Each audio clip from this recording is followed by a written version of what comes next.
你们知道吗？啊，你几点？知道？你知道孟加拉？我是孟加拉国。对。হ্যালো viewers, welcome to my new blog video.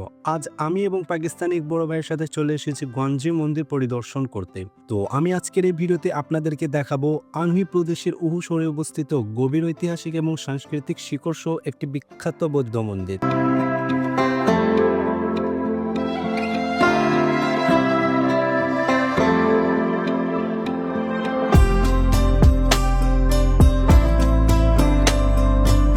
তো আমি এই মন্দিরের ভিতরে কি কি রয়েছে এবং এই মন্দির কিভাবে পরিচালিত হয় সবকিছু আপনাদেরকে দেখাবো। তো ভিডিও শেষ পর্যন্ত দেখতে থাকুন। এর নাম গোয়াংজি, যার অর্থ বিস্তৃত সহায়তা। বৌদ্ধ শিক্ষার বিস্তার এবং আধ্যাত্মিক দিক নির্দেশনা প্রদানে এর ভূমিকা প্রতিফলিত করে। মন্দিরের গেটের ভিতরে ঢুকতেই চোখে পড়ে বিশাল এক মূর্তি। এগুলো সব বৌদ্ধ ধর্মের মূর্তি। মন্দিরের গেটে রয়েছে দোকান, যেখানে রয়েছে বিভিন্ন নকশা করা জিনিস সামগ্রী।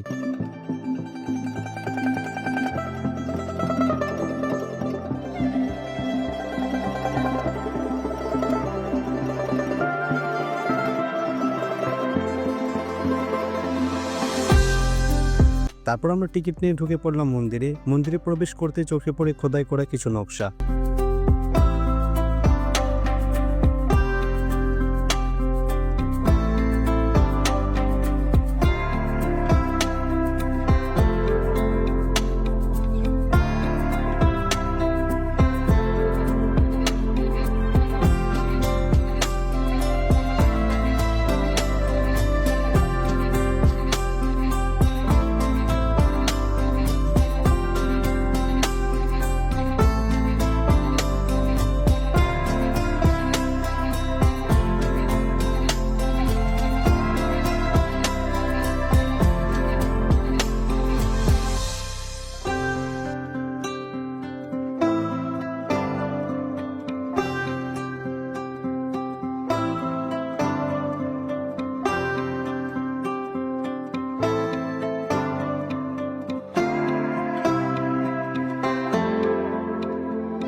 এইবার আপনাদেরকে এই মন্দিরের কিছু ঐতিহাসিক তথ্য জানাই। আপনাদেরকে যদি উৎপত্তির কথা বলি, তবে গোয়াংজি মন্দিরের সঠিক প্রতিষ্ঠার তারিখ অস্পষ্ট। রাজবংশের সময় যখন চীনের বৌদ্ধ ধর্মের বিকাশ ঘটেছিল, তখন এটি প্রাচীন উৎপত্তি বলে মনে করা হয়। শতাব্দীর পর শতাব্দী ধরে প্রাকৃতিক পরিধান, যুদ্ধ এবং রাজবংশের পরিবর্তনের কারণে মন্দিরটি একাধিক পুনর্গঠনের মধ্যে দিয়ে গেছে। আধুনিক স্থাপত্য কৌশলগুলির সাথে খাপ খাইয়ে এই পুনরুদ্ধারগুলির সারাংশ সংরক্ষণ করেছে। এই কাঠামোগুলি মন্দিরের জীবনের ছন্দকে চিহ্নিত করে বেল এবং ড্রামা প্রার্থনা এবং অনুষ্ঠানের সংকেত দিতে ব্যবহৃত হয়। মন্দিরের চারপাশে ঐতিহ্যবাহী ল্যান্ডস্কেপিং সহ শান্ত উদ্যান, যার মধ্যে কোনো পুকুর, পাথরের পথ এবং প্রাচীন গাছ রয়েছে। মন্দিরটি প্রায়শই একটি মনোরম এলাকায় অবস্থিত, যা প্রাকৃতিক সৌন্দর্যকে এর আত্মাধিক পরিবেশের সাথে মিশ্রিত করে।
ভিডিও এ পর্যন্তই। ভিডিওটি কেমন লেগেছে কমেন্ট করে জানাবেন এবং ফলো শেয়ার করা ভুলবেন না।